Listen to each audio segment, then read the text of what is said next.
নমস্কার কৃষক বন্ধুরা, আজকে এক জায়গায় নতুন জায়গায় স্প্রে করতে এসেছি। আমরা অনেক রিকোয়েস্টের পর আমরা এই জায়গায় আজকে স্প্রে করতে এসেছি। ঠিক আছে, রিমোটের সাহায্যে পুরো স্প্রে হচ্ছে ড্রোনের মাধ্যমে। আমরা জানো আজকাল আর স্প্রে মেশিন দিয়ে স্প্রে করাটা খুব ডিফিকাল্ট হয়ে যাচ্ছে, কারণ আমাদের কাছে অ্যাভেলেবেল ম্যান পাওয়ার থাকছে না, মানুষজন পাওয়া যাচ্ছে না। মানুষজন না পাওয়ার জন্যে ঠিকঠাক টাইমে স্প্রে করা যাচ্ছে না। অনেক রিকোয়েস্ট করার পর কেউ হয়তো স্প্রে করতে আসছে, কেউ বলছে আসবো বলে আসছে না। এইসব ঝামেলা থেকে মুক্তি পাওয়ার জন্যে আজকাল সায়েন্স নতুন টেকনোলজি এনেছে, অ্যান্ড এটাকেই বলে ড্রোন। সেই ড্রোনের তোমরা দেখতে পারো, কীভাবে হচ্ছে তোমরা দেখতে পারো।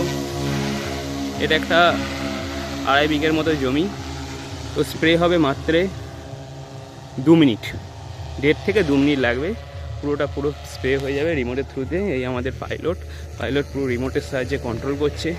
যেভাবে যে সমস্যা চলছে আপনারা জানেন, আজকাল একটু স্প্রে করতে যাবেন, কোনো একটা লেবারকে খুঁজতে যাচ্ছেন, লেবার তো পাবেন না, তাকে অনেক রিকোয়েস্ট করতে হবে, একটু বেশি টাকা দিতে হবে, চরে বাবা নালে যাবে না। তো এই সমস্ত সমস্যার সমাধান হচ্ছে শুধুমাত্র এখন ড্রোন যদি আপনি নেন, আপনার 50 বিঘে 60 বিঘে এক দিনে স্প্রে হয়ে যাবে।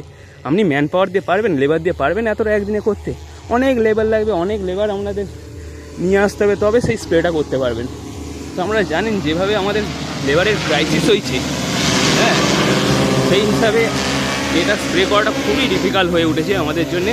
তো তাই আমি বলি, বা টেকনোলজি বলছে, শুধু আমি নয়, টেকনোলজি বলছে মানুষের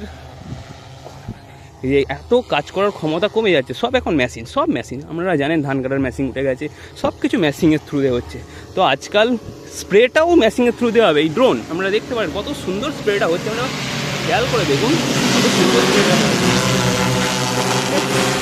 তো আপনাদের এই স্প্রে নিতেই হবে। আজ নিচ্ছেন না, 1 বছর নিচ্ছেন না, 2 বছর নিচ্ছেন না, 2 বছর পর দেখবেন মাঠ সবাই ড্রোনে স্প্রে করছে। হয়তো আমরা নতুন টেকনোলজি, অনেকে ভাবছে জল কমে কি করে স্প্রে হচ্ছে, এত কম জলে কি করে হচ্ছে, এইসব অনেক কিছু ভাবতে পারে। কিন্তু আপনারা জানেন আজকাল লেবার জমিতে নামতেই চায় না, সাপের ভয়। তারপরে অনেক চাষি বলে নাকি জমিতে যখন লেবাররা নামে তখন নাকি ধান গাছে পা দিয়ে দেয়, অনেক ধান গাছ ভেঙে যায়। তো এটা একটা সমস্যা। যখন হাতে করে স্প্রে করে কিছু জায়গা স্প্রে পড়েই না, আপনারা হয়তো জানেন কিছু জায়গা স্প্রেই পড়ে না। তো কিন্তু মেশিনের থ্রুতে যখন আমরা ম্যাপ করে দেবো, একদম মেশিন একদম ম্যাপ টু ম্যাপ সব করে চলে আসবে, সব ম্যাপ টু ম্যাপ, মানে কোনো জায়গাও বাদ দেবে না। যদি কোনো জায়গা ধরুন দিতে শেষ হয়ে গেল, ঠিক জল ভরে আবার যখন ছাড়বে সেই জায়গা থেকেও স্প্রে হবে। আমরা মনে রাখতে পারবো না, কিন্তু ড্রোন ঠিক মনে রাখবে কতদূর পর্যন্ত স্প্রে হয়েছিল, ড্রোন ঠিক মনে রাখবে। হয়তো মানুষে করে দিলে হয়তো একটা স্প্রে মেশিন শেষ হয়ে গেছে, সেকেন্ড কত দূর দিয়েছিলাম মনে রাখতে পারবে না। কিন্তু ড্রোন যদি একবার শেষ হয়ে যায় জল, ড্রোনটা সেকেন্ডবার যখন জল ভরে ছাড়বেন, যে পর্যন্ত হয়েছিল ঠিক তারপর থেকেই ও স্টার্ট হবে। এটাই তো মেশিন, এটাই তো টেকনোলজি। আমরা টেকনোলজির সঙ্গে আমাদের এগোতে হবে, টেকনোলজি ছাড়া আমরা এগোতে পারবো না। আমাদের টেকনোলজির সাহায্যে টেকনোলজি নিন, টেকনোলজিকে বুঝুন এবং টেকনোলজিতে স্প্রে করুন। আপনার ধানের ফলন অনেক ভালো হবে, লেবার ক্রাইসিস যা বেড়ে গেছে সেটাও আমরা সলভ হয়ে যাবে।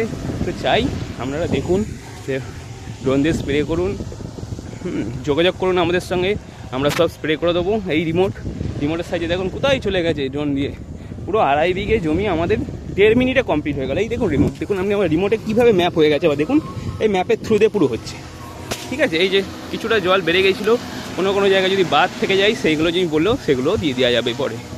ঠিক আছে, এই আমাদের টেকনোলজি। আমরা টেকনোলজি দেখুন, টেকনোলজিকে চিনুন এবং টেকনোলজিকে অ্যাকসেপ্ট করুন। ঠিক আছে, তো চলুন আজকে এই পর্যন্ত। নমস্কার কৃষক বন্ধুরা, যদি প্রয়োজন পড়ে ড্রোন বুক করার, তো আপনারা বলবেন, বুক করবেন, ড্রোনকে বুক করবেন। আমরা বুক পেলে ঠিক টাইমে গিয়ে আমরা স্প্রে করে চলে আসবো। ঠিক আছে, ওই দেখুন ড্রোন উঠছে, ড্রোন এবার ল্যান্ডিং হবে। আপনারা হয়তো দেখছেন ড্রোন হয়ে গেল স্প্রে, এবার ল্যান্ডিং হবে। ড্রোন কত সুন্দর ল্যান্ডিং হচ্ছে, আমরা দেখুন, খেয়াল করুন। এই যে ড্রোন ল্যান্ডিং হতে চলেছে, সুন্দর হয়ে গেল। বাই বন্ধুরা।